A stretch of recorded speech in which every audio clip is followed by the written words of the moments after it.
जंग की जीत में हमारे रियासती इदारे और हमारी हुकूमत वापस अपनी पुरानी हरकतों पे आ गई है। जो भी तनकीदी आवाज़ है उसको बंद किया जा रहा है। टीवी के ऊपर ख़बरें चलाई जा रही हैं कि आने वाले दिनों में कुछ यूट्यूब चैनल्स को बंद किया जाएगा, जिनमें सर फहरिस्त नाम बताया जा रहा है इमरान रियाज खान, साबिर शाकिर, सिद्दीक जान, शहबाज गिल और इस तरह के लोगों को। इनको बंद करने का मकसद और जो बहाना बताया जा रहा है कि ये मुल्क दुश्मन है। इन्होंने इंडिया के जंग के दौरान जो बातें की, गुफ्तगू की, वो टेक्निकली मुल्क दुश्मनी में आती हैं। अब यहाँ पे मैं आपको अपना मौक़िफ़ दे देता हूँ इस मौजू के ऊपर। किसी का फ्रीडम ऑफ स्पीच बंद करना गैर कानूनी है पाकिस्तान में। स्टेट किसी को दहशतगर्द, किसी को मुल्क दुश्मन साबित करना चाहती है तो वो कोर्टों में जाए, कोर्टों से वर्डिक्ट ले, अगले बंदे को राइट टू फेयर ट्रायल दे, तो फिर वो ये कर सकती है। लेबल लगाने से आप किसी को मुल्क दुश्मन डिक्लेयर नहीं कर सकते। हमारी रियासत ये सीखना नहीं चाहती कि आवाज़ दबाने से दर हकीकत आप उस आवाज़ के आइडिया को रिफ्यूट नहीं कर रहे होते, बल्कि उसके नीचे और हवा बना रहे होते हैं। अगर इमरान रियाज खान, शहबाज गिल ने स्पेकुलेट किया कि इंडिया और पाकिस्तान की ये जंग मिली भगत थी और पाकिस्तान ने थोड़ी सी बाउंड्री ओवरस्टेप करके जहाज़ गिरा दिए, इसलिए इंडिया आग बगोला हुआ है, तो ये उन्होंने अवामुन नास को एक सोच दी। इसके रिटेलिएशन में जब उनका चैनल बंद करेंगे, उनकी आवाज़ दबाएंगे, तो अवामुन नास सोचेगी अच्छा तो वो ठीक ही कह रहे थे। फ्रीडम ऑफ स्पीच का मकसद ये होता है कि आप आइडियाज़ जो हैं वो माशरे में डिस्कस करें और जिस आइडिया का मेरिट होगा वो वेट होल्ड करेगा। जिस तरह अवामुन नास ने मोर और लेस रिजेक्ट किया ये नोशन कि ये एक मिली भगत है। हमने man on the street interview भी किया जो हमने कल अपने लाइव में चलाया, आज हम वो पूरी वीडियो भी लगा देंगे। सैकड़ों लोगों से मिले हैं, हज़ारों की तादाद से हमें इनबॉक्स आए। आप मंसूर अली खान के चैनल पर चले जाएँ, किसी और को चले जाएँ, तो फीडबैक यही है कि पाकिस्तानी अवाम नहीं मानती कि ये मिली भगत के तहत एक जंग हुई थी। लेकिन जब आप इमरान रियाज खान का चैनल बंद करेंगे, साबिर शाकिर का बंद करेंगे, तो इस आइडिया को और हवा मिलेगी, तो यानी कि आपका पर्पस अचीव नहीं होगा। लेकिन इससे असल में समझ आता है कि आपका पर्पस ये नहीं है कि इस मौक़िफ़ पे उनकी आवाज़ बंद करनी है, आपका पर्पस है उनकी परमानेंटली आवाज़ बंद करनी है। जिस तरह आपने अहमद नूरानी साहब का चैनल बंद किया, और ये आवाज़ आपने इसलिए बंद करनी है क्योंकि ये क्रिटिकल हैं रियासती इदारों के रोल में इन टर्म्स ऑफ डेमोक्रेसी। सरकार बिल्कुल चुप गूंगा बच्चा बन के बैठी हुई है कि हमें पता ही कुछ नहीं है। वो तो फिर वक्त सेलिब्रेशन के ही मोड में है। हम जंग जीते हैं, सुम अल्हम्दुलिल्लाह, हमने ईओन पे इसका जश्न भी मनाया, लेकिन लेट्स मूव ऑन। हमारी आर्म्ड फोर्सेस प्रिपेयर्ड हैं फॉर वॉर अगर इंडिया को स्टूपिड हरकत करता है, but the state needs to move on. अभी स्टेट कभी बलूचिस्तान में सेलिब्रेशन करता है, कभी लाहौर में करता है, कभी कहीं और जाकर सेलिब्रेशन करता है, ये छोड़ दें। हमारे मसाइल बहुत बड़े हैं। एक छोटे से मसले की मैं आपको निशानदेही करता हूँ। नॉर्थ वजीरिस्तान में ड्रोन स्ट्राइक होती है, ठीक है, कोई इंडिया नहीं करता, कोई अमेरिका नहीं करता, कोई अफगानिस्तान नहीं करता, ईरान नहीं करता, पाकिस्तान की रियासत करती है दहशतगर्दों को मारने के लिए।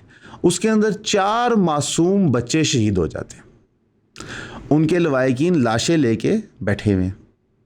रियासत में से कोई भी इंटरेस्टेड नहीं है उनसे बात करने के लिए, उनसे गुफ्तगू बढ़ाने के लिए। रियासत में कोई ये इंटरेस्टेड नहीं है कि एक नेशनल एक्शन प्लान के तहत उस इलाके के लोगों को लूप में लेने के लिए कि हम यहाँ क्या कर रहे हैं, क्यों कर रहे हैं। हम पिछले कितने सालों से एक आर्म्ड स्ट्रगल लड़ रहे हैं। पूरी की पूरी पश्तून तहफ़्फ़ुज़ मूवमेंट क्रिएट हुई उस आर्म्ड स्ट्रगल की वजह से, जो वहाँ पे जुल्म और बर्बरियत नाफिज किया गया। मैं चाहूँगा कि आप ये वीडियो पॉज करें और हमारा मोहसिन दावड़ का जाके इंटरव्यू देखें, तो वो आपको बताएंगे कि ऑपरेशंस के दौरान ज़िंदगी कैसी होती है। ठीक है, एक तो हम थर्ड हैंड सुनते हैं ना कि जनाब फ़लस्तीन में क्या हो रहा है, हम सुन लेते हैं मकबूजा में क्या हो रहा है। ये आपको फ़र्स्ट हैंड एक बंदा बता रहा है कि उनके इलाके में जब दहशतगर्दी के खिलाफ ऑपरेशंस होते हैं तो क्या हुआ था। फिर साथ ही साथ वो आपको ये भी बता रहा है कि ऑपरेशन करके आपने दोबारा ला के टीटीपी को रीपॉपुलेट कर दिया, गुड और बैड तालिबान के फार्मूला पे स्ट्रेटेजिक डेप्थ के लिए। तो फिर आपने 10-12 साल लोगों को अजियत दी, उनका कत्ल किया, उनकी जायदाद और माल तबाह किया, और उसके रिजल्ट में एंड में आपने उनको वहीं पे लाए खड़ा कर दिया। अब आपने ड्रोन स्ट्राइक कर दिए। अब ड्रोन स्ट्राइक के सवाल में जब ख्वाजा आसिफ से सवाल हुआ तो वो गाड़ी में भाग के चले गए, उन्हें जवाब देना पसंद नहीं किया। तो लोग कहाँ जाएं अगर रियासती इदारे जवाब नहीं दे रहे, कोर्ट रिलीफ नहीं दे रही, इवन के सिवाय कंडेम करने के लिए केपीके की पीटीआई गवर्नमेंट भी कुछ नहीं कर रही, खामोश बैठी हुई। या तो उनके इख्तियार में कुछ नहीं है या वो मुलव्वस हैं। अगर उनके इख्तियार में कुछ नहीं है तो इस्तीफ़ा दे दें, क्यों बैठे हुए मिनिस्ट्रियाँ संभाल के। और अगर वो मुलव्वस हैं तो फिर उनमें और बाकी लोगों में फ़र्क नहीं है, ठीक है। अली मीन गंडापुर के भाई फैसल गंडापुर ने कहा कि अगर ये ड्रोन स्ट्राइक पंजाब या किसी इलाके में हो तो क्या रिएक्शन ये होगा? बिल्कुल ये नहीं होगा। यहाँ पे लोग आग बगोला हो जाएंगे, जाके जो वहाँ की सीएम है उसके दफ्तरों खटकाएंगे, जनाब ये कैसे हुआ है, how is this possible. Central government और प्रोविंशियल गवर्नमेंट की इतनी तो कोऑर्डिनेशन होनी चाहिए कि भाई हम ड्रोन स्ट्राइक कर रहे हैं, और क्या ड्रोन स्ट्राइक इफेक्टिव है भी कि नहीं। हमने देखा कि इंडिया ने मकबूजा कश्मीर के अंदर हर किस्म का जुल्म किया और कर रहे हैं, तो वहाँ पे फ्रीडम स्ट्रगल ख़त्म नहीं हुआ। तो क्लियरली आइडियाज़ को डिफीट करने के लिए वेपन्स नहीं रिक्वायर्ड होते, ऑप्शंस रिक्वायर्ड होती हैं। नंबर 1 रीज़न, और पूरी दुनिया इसको तस्लीम करती है, लोग दहशतगर्द तंजीमों को क्यों ज्वाइन करते हैं, मोटिवेशन बहुत कम होती है। नंबर 1 रीज़न होती है फाइनेंशियल हार्डशिप, भूखना। आप नॉर्थ वज़ीरिस्तान जाएं, साउथ वज़ीरिस्तान जाएं, स्वात वाले एरिया में चले जाएं, आपको नज़र आएगा कि वहाँ बेरोज़गारी है, एजुकेशनल अपॉर्चुनिटी नहीं है, तो उन लोगों के पास ऑप्शन कोई नहीं है। आप बॉर्डर एरिया पे चले जाएं, ड्यूरन लाइन पे, तो वहाँ पे रहने वाले बच्चे और बच्चियों के पास ऑप्शन नहीं है। वो या स्मगलिंग कर सकते हैं, या तालिबान के लिए मुखबरी कर सकते हैं, या हमारी मिलिट्री इस्टेब्लिशमेंट के लिए मुखबरी कर सकते हैं। ये तीनों ऑप्शंस हेल्दी हैं यहाँ पे ख्याल से। एक बच्चा जो लाहौर शहर में पैदा होता है वो सोचता है मैं डॉक्टर बनूंगा, मैं बिजनेसमैन बनूंगा, मैं वकील बन जाऊंगा, मैं बड़े होकर पॉडकास्टर बन जाऊंगा, ठीक है।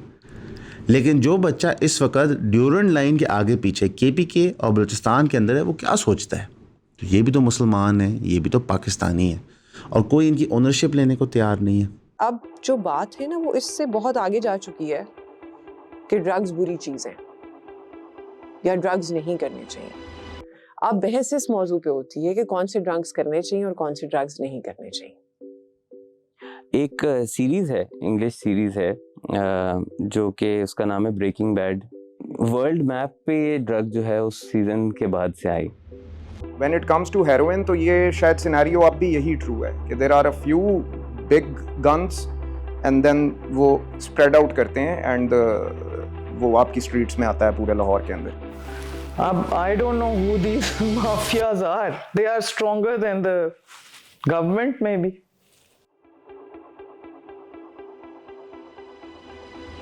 कि अगर मैं आज सच की बात करती हूँ, कल को जब मुझे खुद सच बोलना पड़े तो क्या मैं बोलूंगी?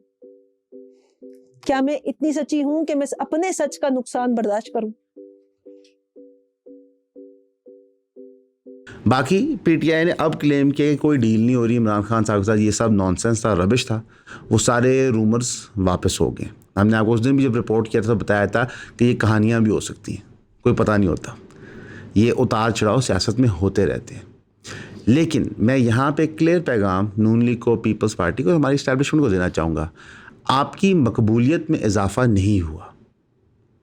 आपकी जीत का जश्न ज़रूर है, और वो भी मिलिट्री इस्टेब्लिशमेंट की जीत, नून और पीपी ने तो किया भी कुछ नहीं था, लेकिन आपकी मकबूलियत में इजाफा नहीं हुआ। और आप परपेचुअली तो वॉर क्रिएट कर नहीं सकते, ना ही वॉर परपेचुअली चलती रहेगी, इंडिया भी अफोर्ड नहीं कर सकता। दुनिया ने भी सिग्नल कर दिया कि इंसान के बच्चे बनो, तो महीने बाद क्या होगा? हमारे इकोनॉमिक प्रॉब्लम्स ख़त्म होने को नज़र नहीं आ रहे। जितनी भी महंगाई की क्लेम सरकार कर रही है, हमने आपको पहले भी बताया कि आलमी मंडी में तेल की कीमत गिरी है, लेकिन पाकिस्तान में नहीं। आईएमएफ को रीअश्योरेंस दी है जब उन्होंने 10 नई पॉलिसीज़ हमें दी हैं कि जनाब आप बेफिक्र हो जाए, हम टैक्सेशन इंक्रीज़ करेंगे। और Pakistani government direct taxation increase करती है, क्योंकि इनडायरेक्ट मैकेनिज्म में तो कोई रिपोर्ट ही नहीं करता। हमारी एफबीआर की इनकम टैक्स, जो सेल्फ इनकम टैक्स होती है, उसके अंदर तो कोई भी बंदा रिपोर्टिंग ठीक नहीं करता। तो जब आप पे इनडायरेक्ट टैक्सेस ज़्यादा लगेंगे तो चीज़ों की कीमतें बढ़ेंगी, उस पर जीएसटी बढ़ जाएगा। ये वो वजह है कि हम तेल की कीमत कम नहीं करेंगे, हम उस पर चोखा जीएसटी ले रहे हैं, वो सरकार को फंड करता है, वो आईएमएफ की रिटर्न पॉलिसी को गारंटी करता है। तो फ्रीडम ऑफ स्पीच नहीं है आपके पास, हमारा स्टेट प्रूफ कर रहा है। मतलब हम 6 दिन से इंडिया का मजाक उड़ा रहे हैं कि वो फ्रीडम ऑफ स्पीच पे क्रैक डाउन कर रहे हैं, आप जीत के क्रैक डाउन कर रहे हैं। चलो हार के कोई करे तो समझ भी आता है कि यार साड़ी बिस्ती बड़ी हो रही है, आप क्यों कर रहे हैं? थोड़ी सी हमें चाहिए कि हम अपनी चमड़ी मोटी करें। और मैं ज़ाती तौर पर मानता हूँ कि ये स्टूपिड आइडिया है जो इमरान रियाज खान वगैरह दे रहे हैं, शहबाज गिल वगैरह दे रहे हैं कि ये मिली भगत से जंग हुई है। मैं इसे एग्री नहीं करता, इसके फैक्ट्स एंड एविडेंसेस नहीं सामने आए, लेकिन मैं लड़ने को तैयार हूँ उनके इस हक के लिए कि वो ये बात करें। जी, किसी की आवाज़ नहीं दबानी चाहिए। हम ये तजर्बे कर चुके हैं। छोटी सी मिसाल लेते हैं, हम MQM को कभी दहशतगर्द जमात डिक्लेयर करते थे, अल्ताफ़ हुसैन को दहशतगर्द डिक्लेयर करते थे, फिर मुशर्रफ साहब आए, उन्होंने उठा के उनको हुकूमत में बैठा दिया। जो आपकी गवर्नमेंट बनती है उसमें MQM कोalition में होता है। एक तो फैसला कर लेंगे ये दहशतगर्द हैं भी कि नहीं। मसलन ये वही जमात है जिससे फ़हीम कमांडो निकला था, कत्लेआम कराची में इन्होंने किया था, ये वही जमात है ना। तो आप फैसला कर लें कि भाई ये दहशतगर्द हैं या नहीं। बेनज़ीर भुट्टो के बारे में जो मुशर्रफ साहब के अल्फाज थे और नवाशी साहब के अल्फाज थे, इनसे बड़ा गद्दार तो था ही कोई नहीं। तो आज वो सारे मकबूलियत में हैं, उनकी औलादे मकबूलियत में हैं, उनके पास ताकत है। इस स्टेट ऑफ कन्फ्यूजन से हमें बाहर आने दें। रियलिटी ये है कि पाकिस्तान के अंदर जो एलीट कैप्चर है वो बहुत ही बेहुदा है, और सब्सिक्वेंटली ये हमें इंडिया की मिसाल से भी नज़र आता है। अब इतनी बड़ी सिख कम्युनिटी है इंडिया के अंदर, वो करतारपुर कॉरिडोर के थ्रू अपनी होली साइट्स पे जाना चाहते हैं। पाकिस्तान अलाउ करे लेकिन इंडिया नहीं कर रहा, क्योंकि एक ब्राह्मण एलीट कैप्चर के लिए वो मुल्क को जिस मर्जी डगर ले जाए। दुनिया के हर मुल्क के अंदर एलीट कैप्चर बहुत ज़्यादा हो गया है। जो करंट इकोनॉमिक निज़ाम ऑफ क्रोनी कैपिटलिज्म है, जिन दोस्तों को क्रोनी कैपिटलिज्म नहीं बनता, मैं थोड़ा सा समझा देता हूँ। क्रोनी कैपिटलिज्म ये कॉन्सेप्ट होता है कि कुछ कंपनीज सरकार के साथ मिलके फेवरेबल पॉलिसीज़ बनवाती हैं और उससे फाइनेंशियली बेनिफिट करती हैं, जैसे कि अंबानी, अडानी का काम जो मर्जी हो, लेकिन जब एयरपोर्ट के ऑक्शन की बारी आती है कौन सी प्राइवेट कंपनी लेगी तो अडानी को वो कॉन्ट्रैक्ट मिल जाता है। पाकिस्तान के अंदर भी ऐसे बहुत नूरे नज़र हैं। इसको कहते हैं क्रोनी कैपिटलिज्म, और ये दुनिया भर में हो रही है। अमेरिका की मिसाल लें तो वहाँ पे कोक ब्रदर्स है, केमिकल कंपनी है जो मैन्युफैक्चर करती है, वो रिपब्लिकन्स को भी पैसे देते हैं, डेमोक्रेट्स को भी, इसलिए वो सदा बहार रहते हैं। In this era of crony capitalism wealth concentration amongst a few people बहुत ज़्यादा हो गई है, और हैंस एलीट कैप्चर उतना ही तगड़ा हो गया है। इवन के आपकी डिक्टेटरशिप्स जो हैं वो एलीट कैप्चर के सर पे चलती हैं। हम रशिया की मिसाल ले लेते हैं, वहाँ पे प्यूटिन जो है वो ऑल इन ऑल डिक्टेटर है वर्चुअली, लेकिन उसके ओलिगार्क्स हैं 12-14 जो उसको फंड करते हैं, वो उनको हेल्प करता है, so on and so fourth. Saudi Arabia के अंदर भी बादशाह मोहम्मद बिन सलमान है, लेकिन जो उनकी बड़ी कंपनीज़ हैं जो उसके फैमिली मेम्बर्स ओन करते हैं, उनका सिग्निफिकेंट इन्फ्लुएंस होता है, और ये पाकिस्तान के लिए भी सच है। तो इस एलीट कैप्चर की दुनिया में कम से कम कोई तो हमारे पास जो राहत थी, तरीका था, वो ये था कि हम अपनी मर्जी बोल तो सकते हैं। अब सरकार वो भी बंद करना चाहती है। और मैं आपको एक और मज़े की बात बता दूँ, इमरान रियाज खान, शहबाज गिल, साबिर शाकिर, सिद्दीक जान, ये रिप्रेजेंट करते हैं एट मिनिमम 1.5 करोड़ लोगों की आवाज़, एट मिनिमम। अगर हम फॉर्म 47 की माने और अगर हम फॉर्म 45 की माने तो ये 4.5 करोड़ लोगों की आवाज़ है। You are subjugating the rights of 1/5 the population of Pakistan.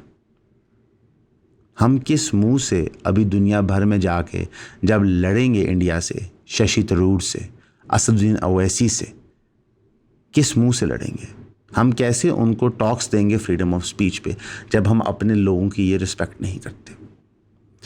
आप काइंडली ये वीडियो शेयर करें, लाइक करें, लोगों तक फैलाएं, ताकतवर ऐवानों तक पहुंचाएं, ताकि वो समझें कि ये उनका प्लान बैकफायर करेगा, नुकसान पहुंचाएगा। ना उन लोगों की व्यूअरशिप कम होगी, पूरा पाकिस्तान VPN इस्तेमाल कर रहा है इस वक्त, ना ही उन लोगों के डॉलर्स कम बनेंगे, सिर्फ़ और सिर्फ उनको एक तमगा हासिल हो जाएगा कि जनाब हम भी शहीदों में शामिल हैं, हम कितनी बड़ी जिहाद कर रहे हैं स्टेट के ख़िलाफ़। उनको आप और कल्ट लेवल स्टेटस दे देंगे, और यही होता है सप्रेशन से। दहशतगर्द तंजीमें क्यों बनती हैं? मेन स्ट्रीम माशरे के अंदर से लोगों को आप धकेल के कोने में डालते हैं। वो अपने राइट्स मांगते हैं, हक मांगते हैं, कभी नाजायज़ मांगते हैं, कभी जायज़ मांगते हैं। आप उनको मैकेनिज़्म के अंदर रख के डील नहीं करते। वो फ्रिंज पे जाते हैं। फ्रिंज पे जाते साथ जब उनको नज़र आता है कि हमारे पास ऑप्शन ही कोई नहीं है, दीवार से हमें लगा दिया गया, तो वो वायलेंस को रिजॉर्ट करते हैं। इसी कॉन्सेप्ट को आप इंफॉर्मेशन की एज में डाल दें। जब आप आवाज़ें दबाते जाएंगे, उन लोगों की सुनवाई बकौल आपके लोगों तक नहीं होने देंगे, so they will get more aggressive.